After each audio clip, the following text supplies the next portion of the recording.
Welcome to Catscast, a bi-weekly podcast delivering interviews, arts, culture, and history from New York's Catskill Mountains.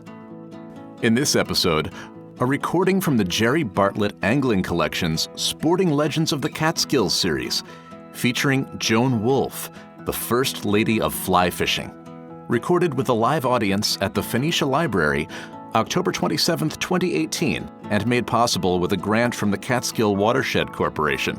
This episode is also sponsored by the Central Catskills Chamber of Commerce, providing services to businesses, community organizations, and local governments in the Central Catskills region. Follow the Central Catskills Chamber of Commerce on Facebook and sign up for a weekly email of local events at centralcatskills.com.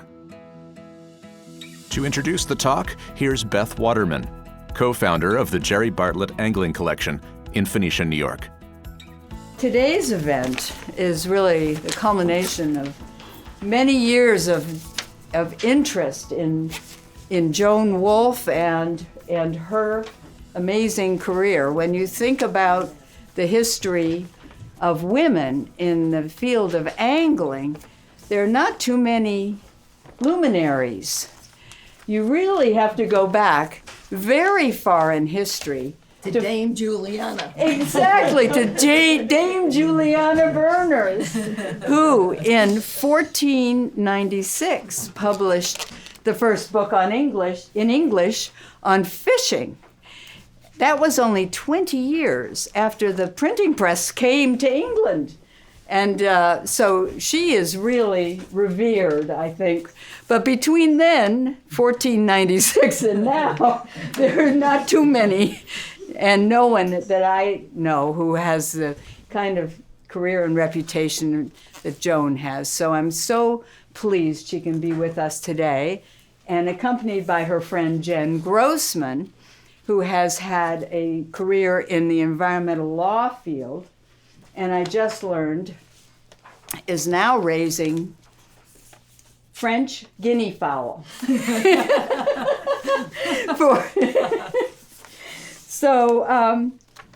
But Jen has really been a leader in the open space protection and preservation movement.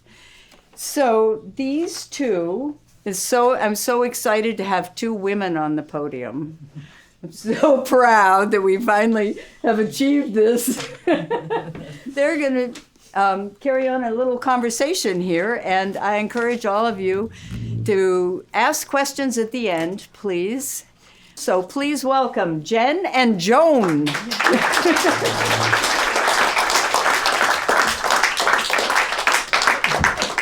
wrestling in the carpet here.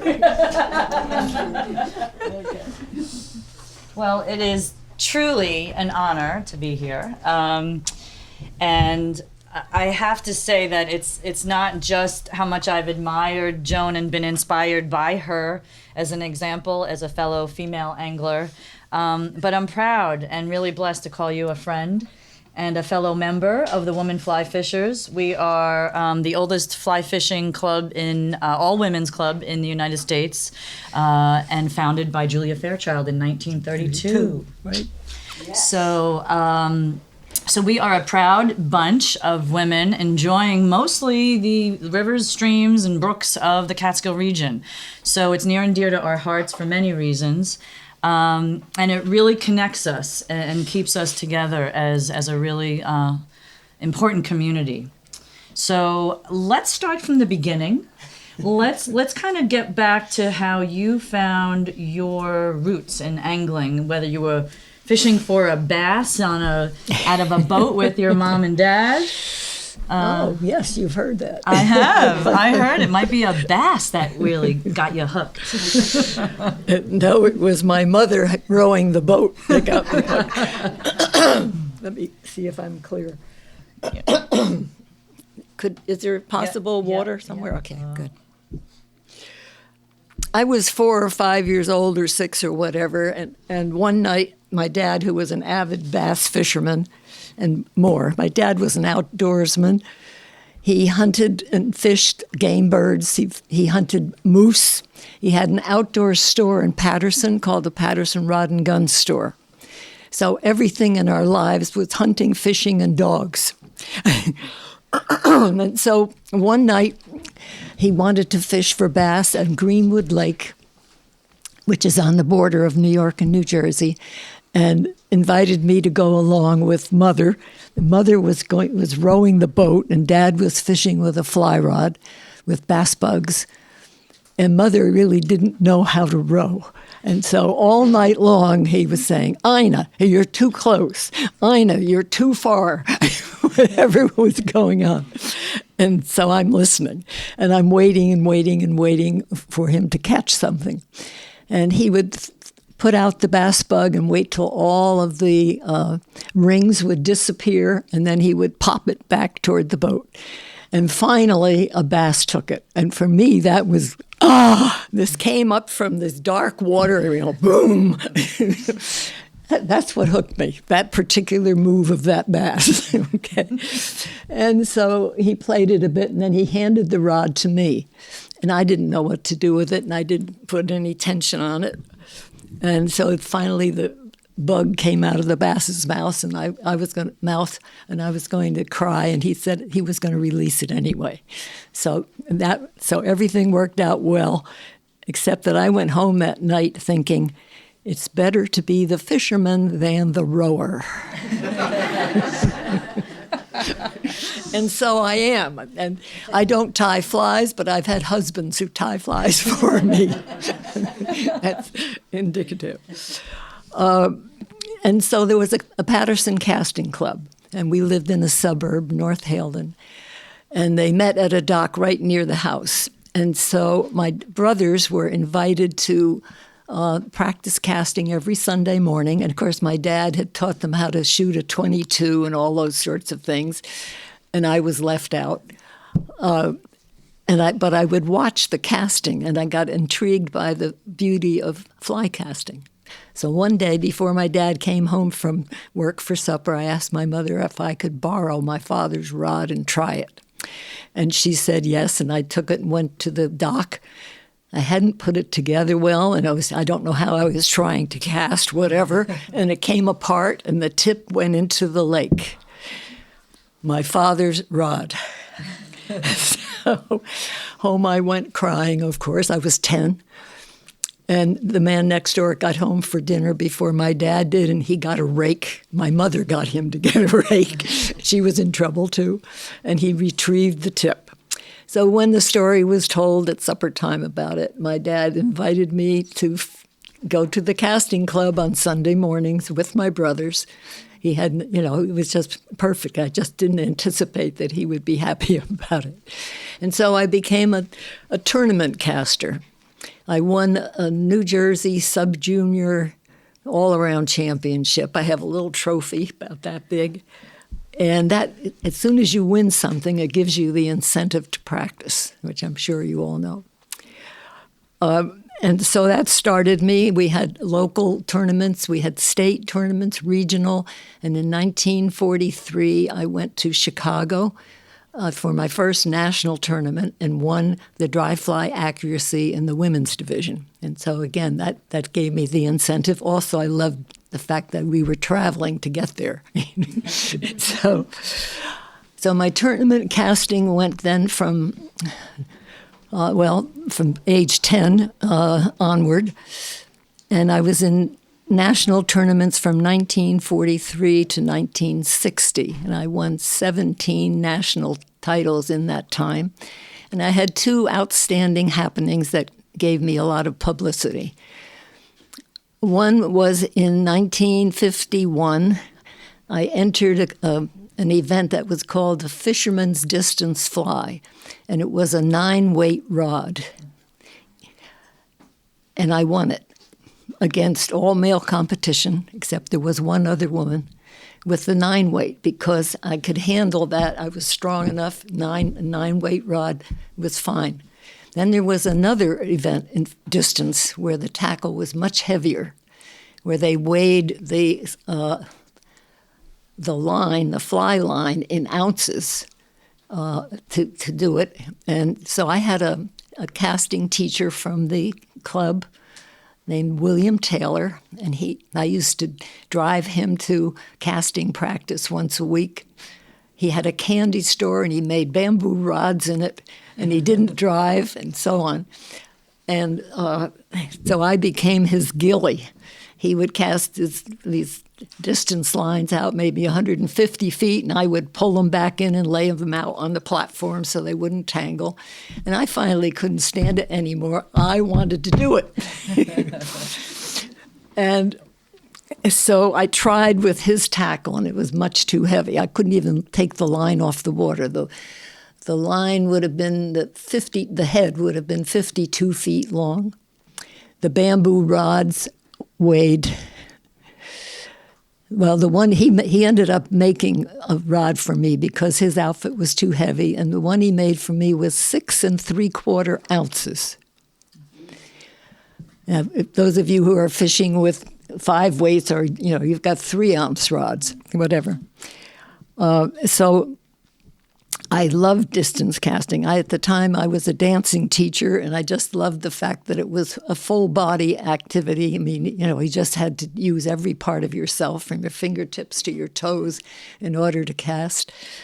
And I cast a fly 161 feet, and that gave me a lot of publicity. And the reason I did it was because we were in New Jersey in Goffle Park, and when it was my turn to cast, my 4-year-old son had to go to the bathroom.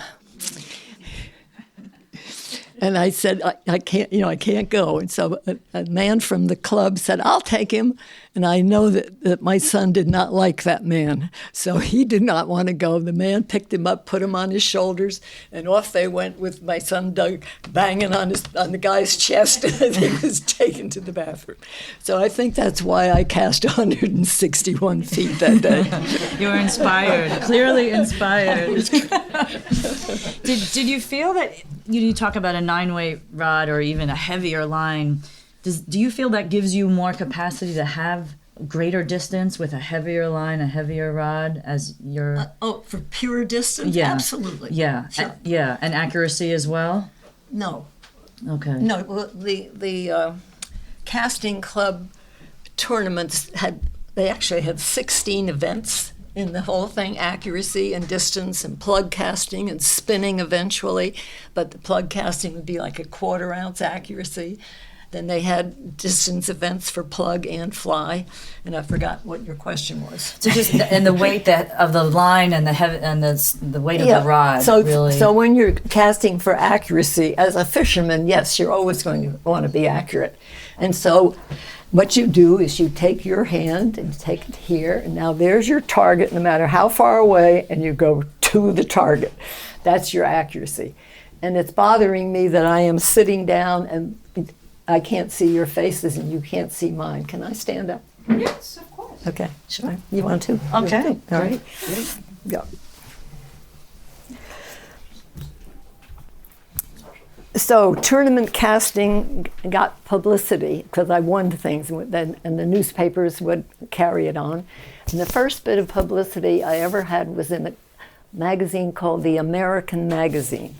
And it was 1945, and the war was just over. And they had done, come and taken lots of pictures, and they had a 1-page thing, and it was titled, "No Flies on Joni." Is this microphone going to be all right? Whoops. All right. Yep. Okay. In 1948, I met Charles Ritz at the New York Sportsman Show. And he convinced me that I should go to Paris in the following spring and compete in the first international tournament after the war. And I did. And also, as a background here, I was a dancing teacher. I had started dancing and casting at the same time. And now it's making me go back to high school, which was, what are you going to be when you grow up? I don't know. What do you like to do? dance, and cast. Oh. So I went to secretarial school because at our social level it was secretary, nurse, or teacher. And that was it. So I went to secretarial school. I worked in New York City for 4 whole months as a junior secretary for NW Ayer and Sons in the NBC building. And I noticed that all the people on the streets of New York had crabby faces. But I commuted, and then on Saturdays I was teaching dancing. And I had a partner who was older than I was. And so I was in one of her dancing classes, and the woman teaching tap became ill and had to stop. And so they took me to another teacher. I'd learn a step, come back and teach my class that step. So that was the beginning of teaching casting, I'm going to say, because teaching seems to be what I love to do most. And so we had a dancing school on Saturday, and we finally had too many students for one day, and so this gal said her name was Eleanor Egg, and she had been a national 100-yard dash champion. So again, inspiration from a woman who wasn't a fisherman, but a woman. And so she said, we either have to give up or open a full-time studio. So we did, 1944. And I was there until 1952. We got to have 265 pupils. She taught ballet and acrobatic. I taught tap and baton twirling. And and I was casting and winning championships and things. And one morning I woke up and thought, if I don't get out of that dancing school, I'm going to be happily teaching dancing at age 75 and never have done anything else.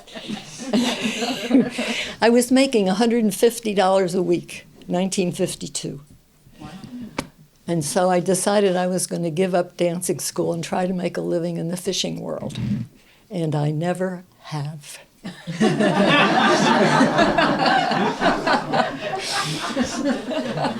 You had to be a man, and you had to sell tackle. And of course, it was mostly plug casting and spinning eventually. So what I did was I went to sportsman shows and gave demonstrations. And I would do trick casting. I would take cigarettes out from between two people's mouths with a plug casting rod, and I once did that to Johnny Carson. And my husband, it was on a show probably 1956 or something like that, and Johnny Carson was shaken like hell.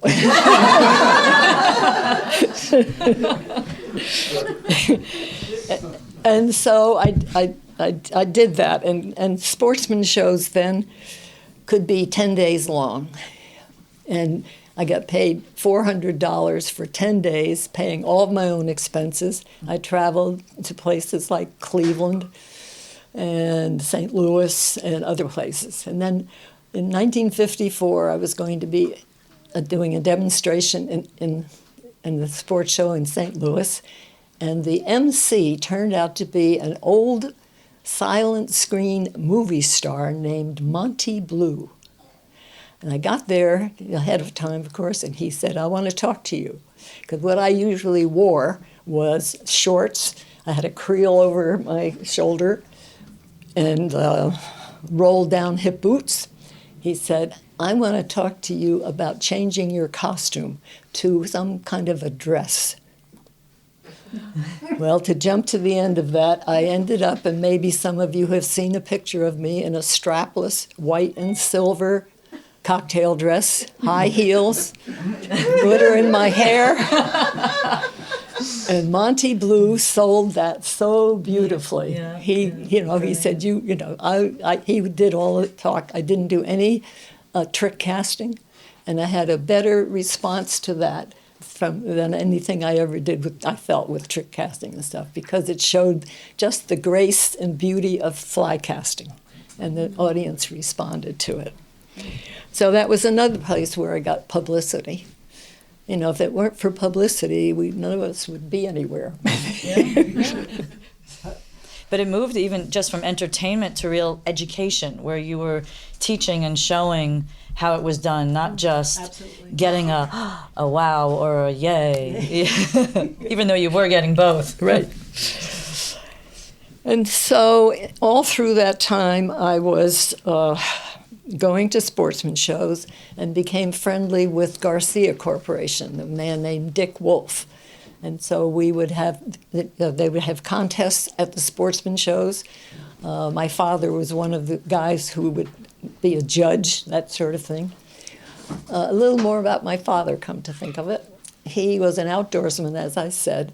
He wrote an outdoor column for the Patterson Evening News and the Patterson Morning Call, one after the other. He was I can't think of the word, that he represented sportsmen in the state. He helped start all of the clubs in the Patterson area, and it was all about bird shooting and hunting. I mean, and animals and birds. Where was I? So your father really being sort of a model, mentor for you, but also allowing you and supporting you in a field that daughters didn't do it, and his did, and he was proud. So after leaving the dancing world, which is such a great analogy and also a wonderful art form, just like your casting is, it's this grace and beauty, you shifted and left and got on the road and became really a representative for casting and the Garcia Company, and it was my education, traveling the country. Yeah. You know, I went to Canada as well as the United States, and so I was on the road a lot. And then having been involved with Garcia at sportsman shows, they finally offered me a job. And so what I did for them was I gave them so many days out of the year, and they sent me around the country, the whole country, you know, to tackle shops. And I was there, and I would do demonstrations and talk about products and all of that sort of thing. So it was all promotional work for Garcia. They were the largest tackle company in the world. They had imported the Mitchell spinning reel, which took the country by storm, which everybody old enough would remember. And fly fishing was about 2% of their total sales. But that's, you know, so I did some of everything. And I went into a couple of casting tournaments, fishing tournaments. I remember being on the Garcia boat in Marathon in the Keys and catching a 60-pound sailfish, which was the largest that had ever been caught in that contest. And so they mounted it for me and put it in the Garcia entryway and so on. And I have that sailfish in my fishing school in Lou Beach right now. So a long bunch of years there.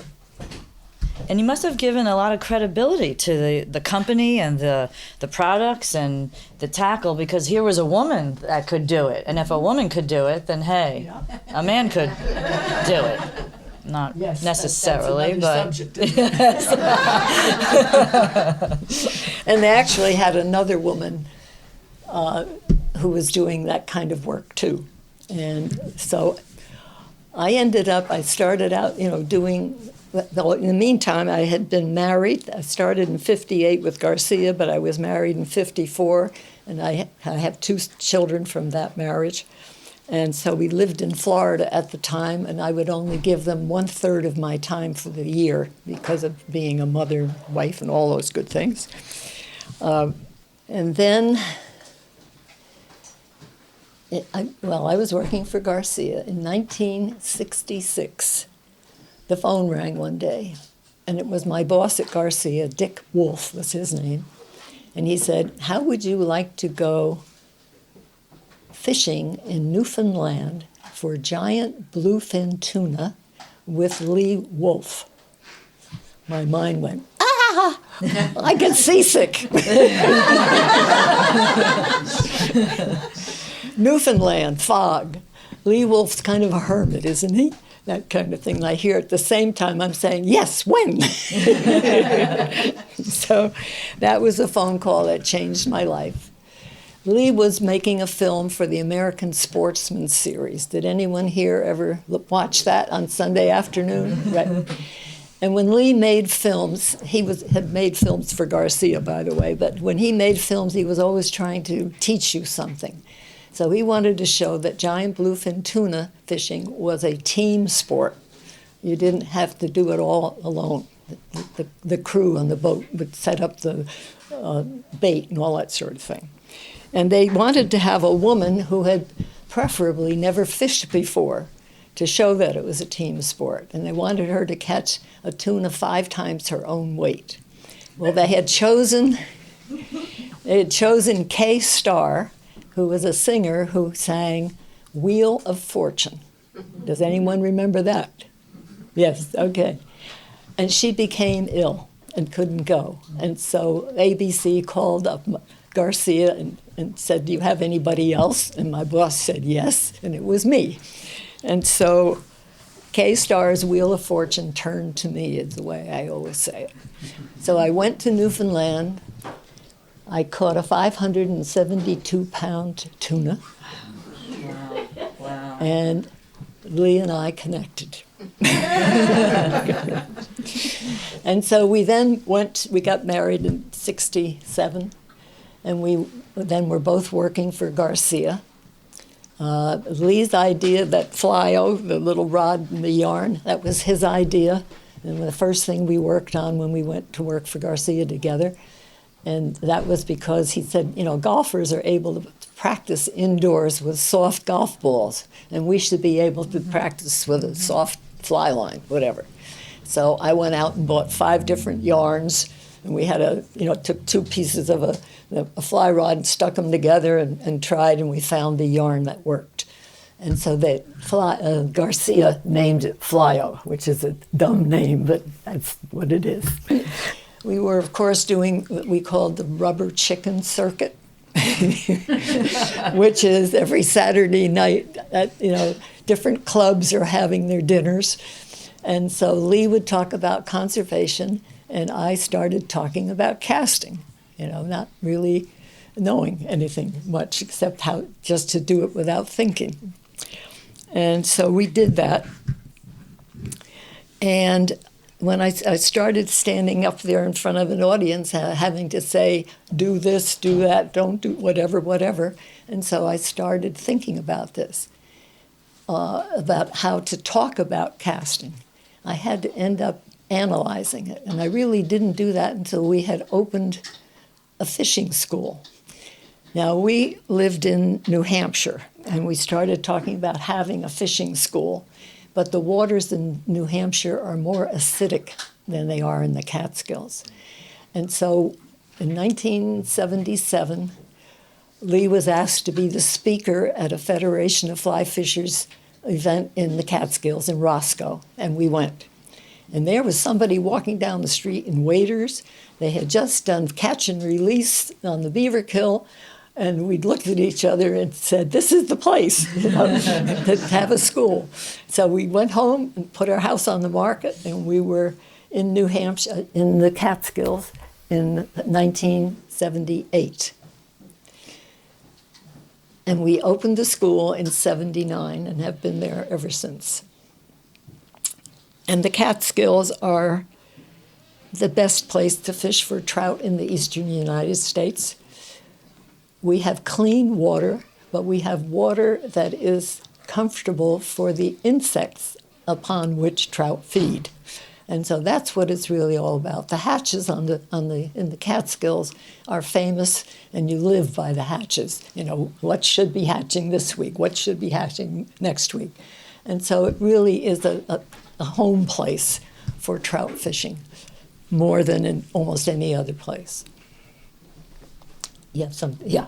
help me. Sure, yeah. So, and it's important to really mention that the Catskills, as many of you know, are part of a wonderful forest preserve system, and no other state in the country protects forests like we do. We do it constitutionally. The Forest Preserve was established in the late 1800s, 1895, and it's forever wild. You cannot lease, sell, or exchange the lands that are currently owned by the New York State DEC in this forest preserve.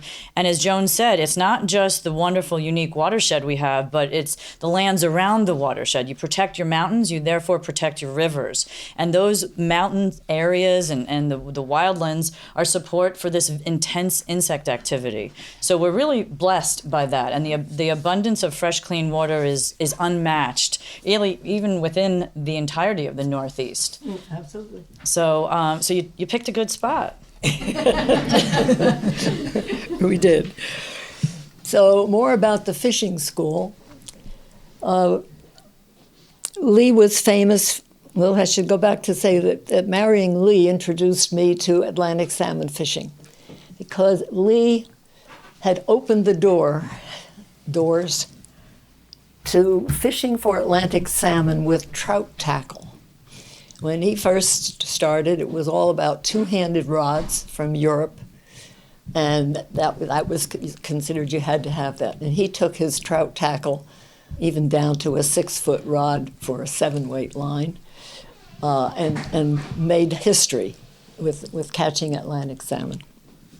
He also introduced me to the adventure of fishing for giant bluefin tuna. He was after a couple of world records, which he did.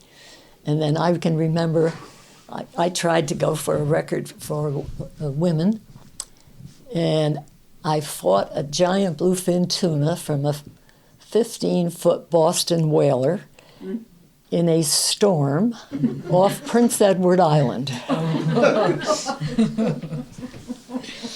Finally had to give up because we were in this little whaler, but we had been in a bigger boat, and they said, if you don't come in, we're going to leave you here in the storm. So there was plenty of adventure. He also was the person who introduced me to conservation. The whole conservation idea, I wasn't there. I didn't belong to organizations and so forth. And so he really put me there. If it weren't for Lee Wulff, I would not be here. He made that much of a difference in my life.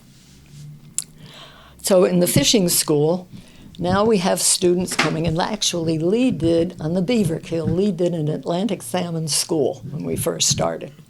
And he could do it. He could describe the wonders of the Atlantic salmon who are born in fresh water, and they go to Europe when they're 3 or 4 years old as little parr and so on, and then they grow and eat over there. Then they always come back to their native rivers to spawn. And unlike the Pacific salmon, which have to die when they come back to spawn, the Atlantics can survive it, but it's tough. They come into the rivers starting in May, and they end up staying there through the whole rest of the year in the winter, and then they go back. If they're still alive, they go back out again the following spring. And so it was a very romantic story that he could tell about what these fish went through and waiting for spawning time and all of that sort of thing. So we did have that on the Beaver Kill. And of course he tied the salmon flies, and we did teach people double hauls and all of that sort of thing. And so I, as the casting instructor, found that I couldn't talk to people about the parts of the cast. Well, first I had to figure out the parts of the cast. And as I said, we used to go to the rubber chicken dinners, and Lee would talk about conservation, I would talk about casting. And so I had to start thinking about the mechanics of casting. And then when we had a school, in those days, the way casting was taught was, watch me, do it like this, okay? Putting the onus on the student. And so I realized that we had to have something so I could talk to people about the parts of the cast. And so I analyzed and analyzed with that flyo, with that little rod. It's all right. And I can remember that if it weren't for flyo, I would not have been able to do it. But so when, as soon as I did something like this, what have I done? And so I had to talk about the parts, your hand, your wrist, your forearm, your elbow, and your upper arm. And in those days, again, even now, people learn to cast with books under their arm, which is how I was told to do it to start with. And so you're restricted. You have only this much. And when I was in the casting club at age 10 and 12, I got rid of the book because I could only cast 35 feet well, and the targets were 50 feet. And so I learned if I lifted my arm up, my elbow up and down, that I could reach those longer targets. And so that is how I'm now teaching in the school. And so I've got to talk about the 3 parts of the arm as they relate to the action of the fly line. So the beginning of the cast is to get the fly line moving in the direction you want it to go. And then you're going to come to a quick stop. And what this does is it creates the loop, which I showed you earlier, the loop that's going to unroll to the target. And as it unrolls, and then you start in the other direction. You get everything moving forward, and then you make a snap and a stop, a sharp stop. It's an acceleration to a stop is what it is, in 2 directions. And it's the only sport that you actually have 2 strokes. So you need as much force on the back cast as you do on the forward cast. It's not don't come back easy and snap forward. So it's 2 strong things. And the fly line should unroll off the tip of the rod parallel to the ground. That's your perfect back cast. And forward cast is going to be aiming to a target, and you're going to be using your hand and your thumb to go to the target. When I first started learning, it was at 10 and 2. 10 and 2, right. And the same thing, my father, I remember strapping my arm with a belt. And I felt very constricted, but it really... You were constricted. It was. And even my wrist, he said, forget you have a wrist. Yep. This is one piece right here. Yeah. No, and well, and even the psychology of it, the visualization of it really helped. Yes. So so by breaking down every component of the cast, you demystified this incredible talent that you have. Well, then I had to put it in print. Yeah. And that was the hard part. And so after going through all of this and starting to use it in the school, Nick Lyons started talking to me about writing a book. And Lee did. And I thought, I can't write a book. I don't know what I know. And it's true. That's how it was. And so they finally convinced me to try. And writing that book is what taught me having to analyze. And I would pass it by Lee, and he would challenge me all the time. And that I had to be able to prove it, what I was seeing and feeling, was true. And so I finally agreed to write the book before I was ready. But it gave me the foundation from which I can explain any cast that anyone can make with any rod, the fly cast we're talking about. And so the book came out in 1987. I look at it now and I see lots of things lacking, but I wrote 4 books altogether, and the last one was 212, called Joan Wulff's New Fly Casting Techniques. And so what I learned from 87 to 12, and you learn, every time I teach, I learn. There's just no doubt about it. And so the book came out. Nobody said anything for 5 years. No one knew what I was talking about because it had never been presented in that way. And even now, I know that it's very difficult to learn a physical thing from print. But I have had a few letters in the last year. I had an orthopedic surgeon tell me that he thought the way I wrote it related to something in his understanding of orthopedics, and it really made a difference in his casting, And so whatever it is, it's precise, and good casting is a matter of precision. Every single cast I make sure that I make that back cast stop, and that there's a little boom in there. Every single cast. I never make a sloppy cast. If I make one, I can't understand how I made it. Whatever. And so that book was the first book that was ever written with specifics in it. And then I got a job with Fly, Rod, and Reel writing a column. And actually, I started the column in 1989, and I did it for 22 years. And that's where I learned what I needed to know by having to write that column. It was only 6 times a year, but it was enough. And I see a few people yawning, so I think we need a break. Well, I just wanted to also have you tell us a little bit about women in the field today and the changes that have occurred since you started. I will. Okay. Okay, we'll come back to that. Okay. 5-minute break? 2 minute? Yep. Okay, great. Stretch or walk or do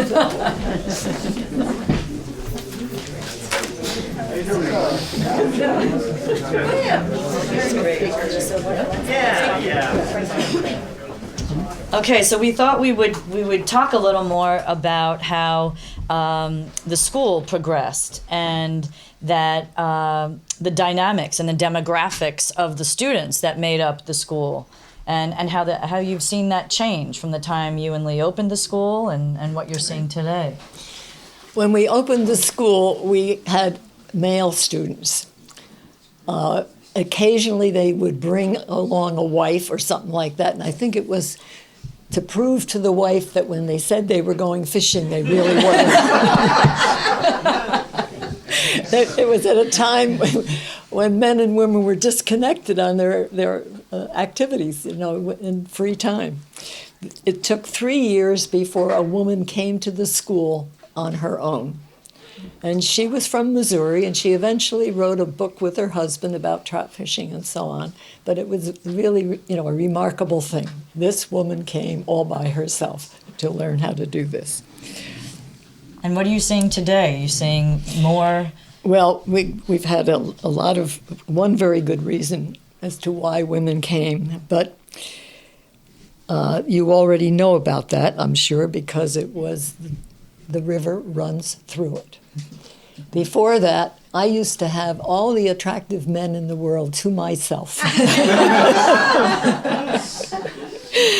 But the river runs through it brought more women to our school, more women than men, from 1992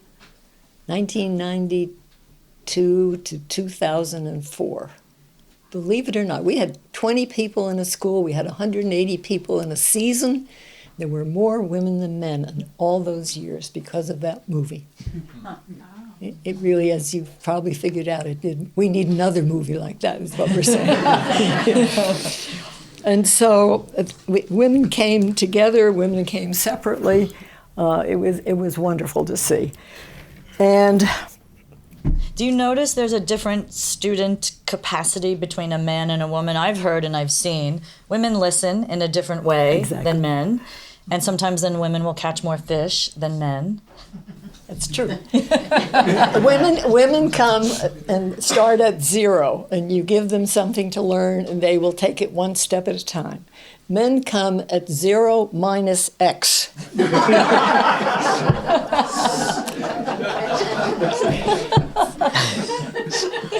So it takes a while to get rid of that minus X until they pay. Because you men are brought up to believe you have to know how to do everything without being taught. Is that true or not? You're not going to admit it, I know.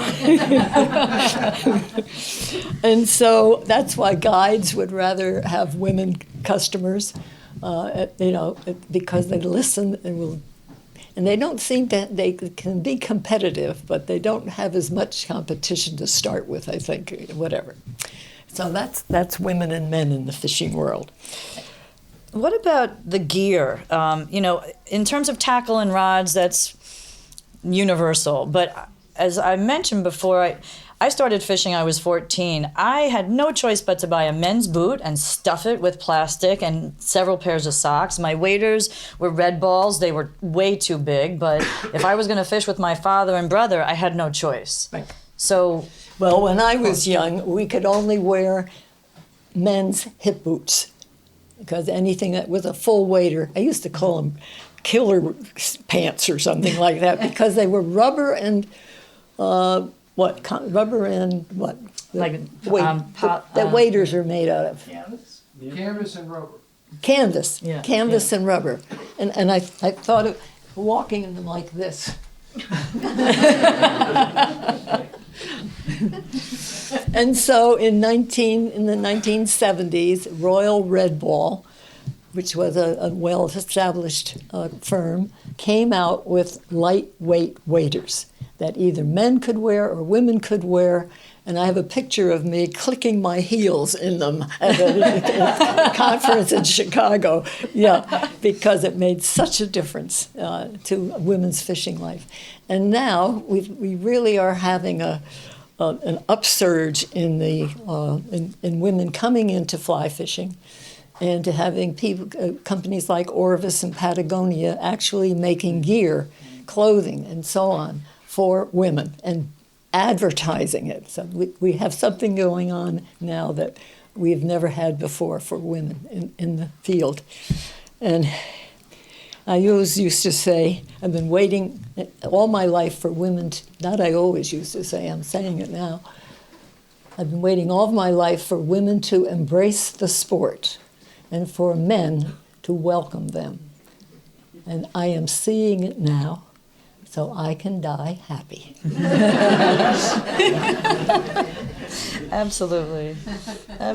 And in sharing, again, your skill, your experience and knowledge, the written word wasn't the only way that you transferred all of this great information. You did a video, or several videos. Yes, Lee and I did a video about the school, but then in 1997, a man named Jeff Pill came to me and said he wanted to make a video of me teaching casting. So we did it. It has sold more than 50,000 copies of it. Wow. And it was 1997 when it came out. Yeah. And so now, of course, it's not high definition or any of those things. I'm afraid that's it. But it's gradually, the sales are going down because other people are doing videos. You know, you can have a jillion videos anytime you turn on your computer. But I'm happy with it. With what was there. Was that filmed up here, or? It was filmed on my property in Lou Beach, yeah. Okay. How long did it take to put a video like that together versus writing the book and? Oh, much shorter, because that's all the thinking of the producer. Yeah. We had an indoor session, which we did in California, just, one day, and that was about Flyo that we did. Yeah. And then at my property, it was probably 5 days. Okay. That we did it in, yeah, and had a full crew and so on.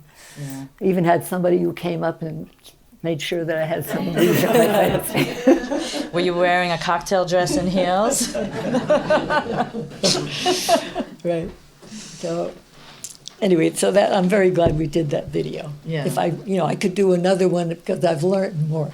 Every time I teach, I learned, as I said earlier, and so you can always improve on whatever you have done. But we're not going to do that. Yeah. Right. There's one other thing I would like, maybe more, but I call it the evolution of a fly fisher. And it came out of the fishing school. At the end of the school, and trying to encourage people to go fish immediately. Within the next 2 weeks, you have to go fish.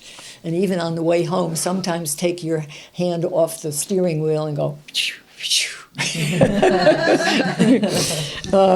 but so to encourage them, I would try to tell them where they might look to go.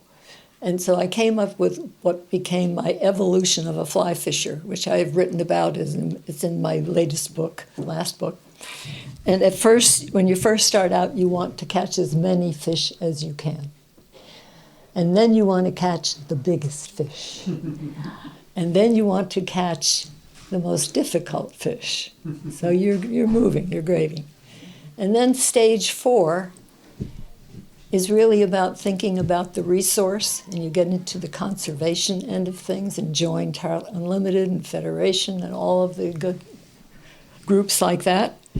And then stage 5 is being able to fish all by yourself. You don't have to have anybody building you up, tying your flies, or any of those things, that you enjoy fishing all by yourself.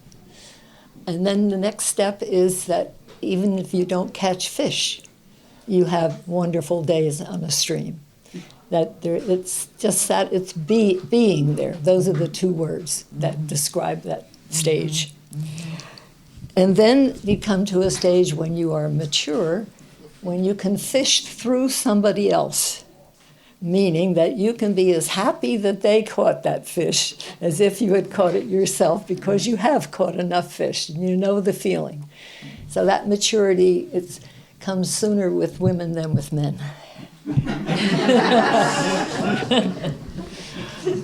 And then, I don't know if I'm up to 7 or 8 yet, but the other thing is to now teach your kids or teach other young people, but teaching it to young people is to try to produce people who will care about the streams and the resource as we do. And the 8th, the last one, has just come to me in the last few years. I have a friend whose name is David Goodman, who has a house on the Beaver Kill. And he was fishing, he told me in the salmon fishing, you can only catch and release so many Atlantic salmon in a day. All right, and so instead of stopping when he had caught his 4 fish, he would cut the hook off, cut the bend of the hook off. So he was still casting, the fish would still hit the fly, he just wasn't getting to play them. And so this was brought home to me, this whole idea of not having the full hook. A couple of months ago, he was on the Beaver Kill, and the water was high. And I walked along the shore while he was casting. He was using a 2-handed 6-weight rod. He had a big bushy salmon fly on the Beaver Kill with the hook cut. And he was casting 90 feet and presenting a fly under an overhanging hemlock branch. It was incredible. It was the most beautiful thing I've ever seen in casting. And every time that line unrolled, I felt it in my soul. So I was casting through him. And so here, to be this old and to have a new kind of thrill is quite wonderful. And another thrill has happened, which has to do with women, and it is that there's a young girl in California named Maxine McCormick, and she was written up in the New York Times about a month ago. Yeah. Many of you saw that. Yeah. Well, the fact that the New York Times gave her that much space has never happened. Yeah. Anything like that had never happened before. And this girl is 14 years old, and she recently won international championships in Europe. And in one of the events, she cast a fly 161 feet. Wow. You remember that? That's my record. At age 14. Now, I won't be around to see what she does at age 30, not 34 when I did it. But I would love to have a session with her using her tackle. Now, she would be using graphite. I use that heavy bamboo 6 3/4 thing, So if we had a session, it would be with her tackle. Absolutely. And so I'm finding it harder to climb up and down stream banks, harder to tie leader knots and flies and seeing flies on the stream. But I'm still thrilled by the strike of a trout or any other fish. And I love salmon fishing, tarpon fishing, bonefish. I love tarpon fishing because tarpon make you feel so small, you know, and the jumping. I want a tarpon to jump 3 times and get off because playing them gets to be, you know, pretty rough after a while. The largest tarpon I've ever caught has only been 125 pounds, and the woman's record is about 135 or 140 now, something like that on 12-pound test. Bonefish have never really done much for me. They do run very fast and so on, but I like jumping fish better than I like running fish, I guess. The other fish, the saltwater fish, is permit, and they're the smart ones. I have only caught a couple of permit, and they're only in the 5 and 6 pound area. And I really wanted to catch at least a 15-pounder before I quit it, but I have not yet. But we're hoping to go to Florida this winter for maybe a last trip, and maybe I can get to a permit. It's permit. You have to have so many opportunities with permit that you finally learn how to catch them. Is how I understand that whole game. And so that's the other trouble with being a woman, is you have too many responsibilities. You can't say, hey, I'm going off for a week and a half, you know, take care of the kids. And so I've never had just unlimited time to fish. Yeah. You know, I've been around long enough years so you can add it all up, and it's a lot, but it was never at one time. Although we did go to Iceland in the early 70s. We were there for 3 whole weeks. Lee caught 60 salmon, and I caught 30 salmon in that period of time. Wow. Atlantic salmon in Iceland. And of course, the Atlantic salmon are in trouble because of commercial fishing and all sorts of things. Yeah. So if you care about Atlantic salmon fishing, go as often as you can now. Yes, while whatever we have is there. The striped bass are invading the Miramichi, and others, you know, because of climate change, the warmer water is bringing new fish where they never used to be. And so I think that I have said everything I need to say on my own. Well, before we open it up for some questions, I wanted to maybe tap into some of your favorite spots. You mentioned a whole bunch of fish. So let's start with the trout. Where do you like to fish? Let me go back to the whole bunch of fish. Okay. People used to ask me what my favorite fish was, and I used to say, I give them an answer. I'd say Atlantic salmon fishing or tarpon fishing, okay? Now I say whatever I'm fishing for. Because they all have different characteristics. Oh, absolutely. All different. You never fish in ugly places. Right. We only fish Right. with clean water. Right. It's always beautiful. Right. And so my favorite place used to be, and now my favorite place is wherever I am. So I hope you all get to that point. Yes. Oh, absolutely. So yeah, if you're fishing here in this area, what would be one of your favorite spots to look for a trout? Well, it's going to be on the Beaver Kill, Okay. and it's going to be either on Mountain Pool Yeah. or That's our home waters for our fishing club. Beautiful or spot. in front of the other thing I haven't even mentioned is the Catskill Fly Fishing Center and Museum. I was a founder. I'm the last living founder. There were 13 of us. And when we first moved to the Catskills, Elsie Darby was still alive. And she and her husband used to fish in Nova Scotia every year for Atlantic salmon. And they had a small museum. And Elsie thought we should have a museum in the Catskills. And so that started the Fly Fishing Center and Museum. And she died, I think, in 81, something like that. And we really started the museum that year. So we're up to 30-some years, whatever. There's some great water to fish there, right in front of the museum. Yes, right in front of the museum. Yeah. And catch and release is the other thing that Lee introduced to all of us. Lee raised the bar.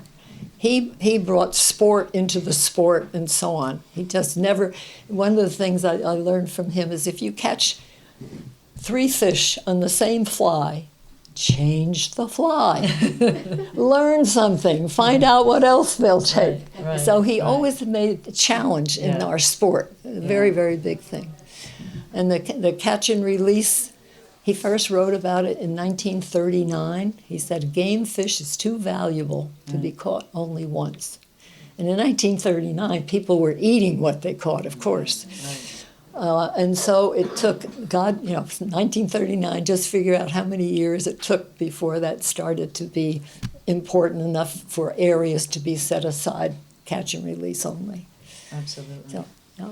Well, I think we should have some questions, so we have time for refreshments upstairs. Okay.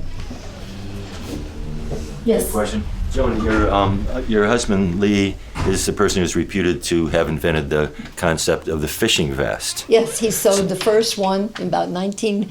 He did the first flies with the hair wings, and the fishing vest in 30 and 31. Those were the years. By the way, I have another husband. And Ted, the reason that we got together to start with is because when Ted was in law school, he spent his summers with Lee Wulff flying in Newfoundland and Labrador in the Super Cub. And he was a photographer for Lee. And so we can live together with Lee's stuff in the house yet, and he's not jealous of it. and so he also worked with the government when the Clean water. EPA. Yeah, EPA. the EPA Yeah. started under Nixon. And he said he was one of 16 lawyers. Oh, well, he ended up having an area to himself. So stand up and just tell a little bit. Hello. I flew with Lee Wulff and did the series with Kurt Gowdy for CBS and NBC, Worldwide of Sport. So I was lucky because I didn't have to do all the casting. I just took pictures of it. And it worked out very well. After I finished my law school at Columbia Law School, I worked for a law firm, Cadwalader, in New York City, Wall Street practice. But in the 60s, I turned environmentalist, and I was hired by the Justice Department to form a new environmental enforcement section. I started that, but Stuart Udall, who is Secretary of Interior, caught a hold of me and said I was working for the wrong agency, and he hired me to be water counsel for the federal government, and I was responsible for writing some of the Clean Water Act provisions, especially about oil pollution, which are very important, and setting up the Environmental Protection Agency in 1956, which President Nixon stole with an executive order. You see a lot of that going on. And the Republicans built the agency, but then that agency was started with 16 people, and within 6 months we had 1,600 people, and help form agencies in every state in the United States. And I feel that simple political gesture of requiring states to have independent pollution control agencies free of federal involvement, and you see the play right now in California fighting the federal government, because California has to go further in their laws than the generality of environmental protection regulations. Now, I've got to stop here because I'm getting to be political. We're really too close to the elections. Thank you, Joan. Ted, if you don't mind, just last month, Joan was honored at the Anglers Club. The Anglers Club is the oldest all-men's fishing club in New York City. Does not allow women. However, there's only been 11 honorees. The first woman is right here, given in recognition of someone who has rendered outstanding service in conservation, ichthyology, and the sport of angling. This is the Anglers Club Medal of Honor. And Ted, you told a great story that night. Would you mind repeating that now? Well, when Joan told you about the shows, and we traveled together from the local airport, whenever we travel, we're going to Denver through Detroit. And I always sit at the window because I like to look out, and Joan always sits at the aisle. She likes the comfort of leaning and so forth. And we signed up, and the empty seat between us honored a young man who came on, and he's about 20 to 25 years old, and the conversation goes like this between Joan and this young man, like, where are you going? And he says, well, I'm going to Denver. What are you doing there? Well, I'm meeting my brother. He's a fisherman, and I don't know a thing about fishing. Whereupon I thought, oh my God. And so we get from Denver, to get to Denver from Detroit is about 3 hours and maybe 1,000 miles, you know. So all the way through, I hear Snapcast,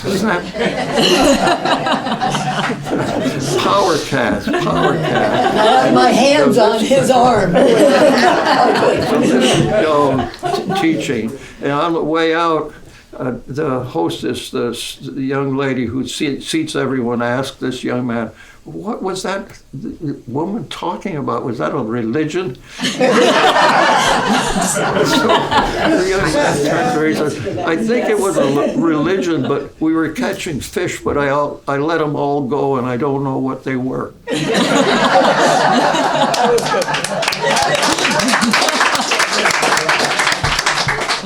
Tells you something about Joan. She just loves to teach.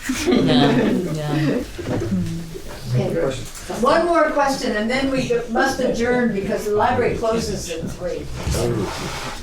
Yeah, I wonder if you have a story or two about fishing on the Esopus, since we're here.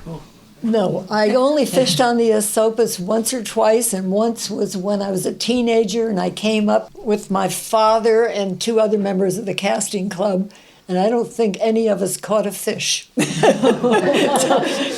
But we came and stayed and whatever, and I just remember trying to get to sleep before the other guys started snoring. Always. Well, thank you so much. We are really honored. Jen, Just to close, and Joan and I talked about this, and there's so many folks in the audience that are here because of Joan, and because of your love and admiration and respect for this wonderful terrain and environment we're in. But realize the capacity you all have. We're the hook and bullet community. We like to fish, we hunt, we love the hiking, we have the outdoors, and we vote. Whatever party you vote for conservation, vote for protection. It's really our opportunity now to get out and really make a difference in whatever kind of work or background you have. If you enjoy what we are here today, and honoring and respecting, we really want to make sure it's here for the next several generations, and it's up to us now. And we have capacity as a unified front. So don't just use your rod, use your pen, talk to your legislators, make a difference, really. I mean, this is going to protect something that's precious to us all. advocacy. Yeah. That's one of our missions. Yeah. Yes. Thank you so much. Let's go upstairs.